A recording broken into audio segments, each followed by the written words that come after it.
Чи үнэхээр бурхныг ойлгох гэж жоролдох үедээ түүний хийж байгаа бүхнээс бурхны үгүй санаа зорилгыг жинхнээсээ ухаарах үедээ бурхны ягуу байдал аминч бус чанарыг мэдэрч чаднаа.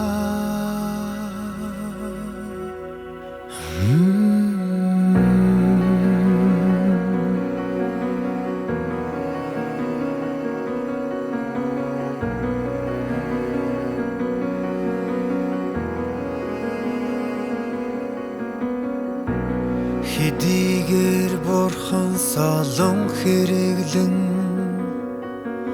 хүн төрлөختөнтэй гэрээ хийсэн боловч тэр үнийг яагаад хийснэ хэнд ч хэлээгүй. Энэ нь тэр хэнд ч өөрийн жинхэнэ бодлыг хэлээгүй гэсэн үг ёо. Учир нь өөрийн гараар бүтээсэн хүн төрлөختөндөө бурхан яг хэрэг хайртайг ойлгож чадах нэг ч хүн байхгүй. Мөн хүн төрлөختнийг устгах үедээ түүний зүрх сэтгэл хичнээн их шимширснийг ухаарч чадах нэг ч хүн байхгүй.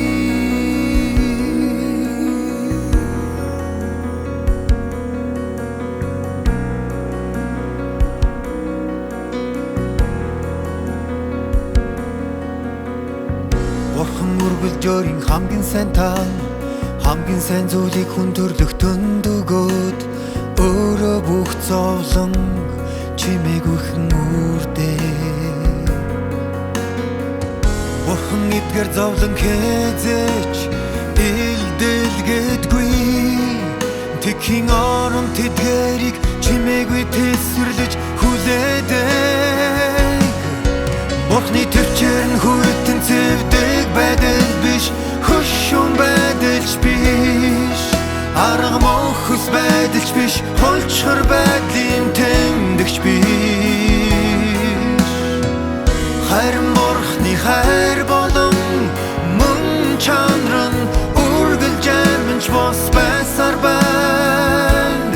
Үргэлж аминч бос байсаар байна. Бурхны хайр болон мөн чанар нь үргэлж аминч бос байсаар байна.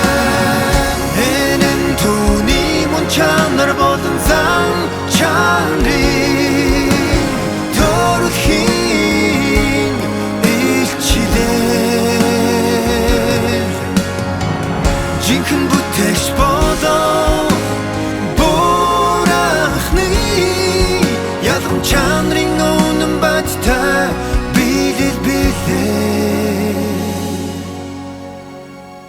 Жинхэнэ бүтээгч болох бурхны ялгам чанарын үнэн бодтой билэл билээ.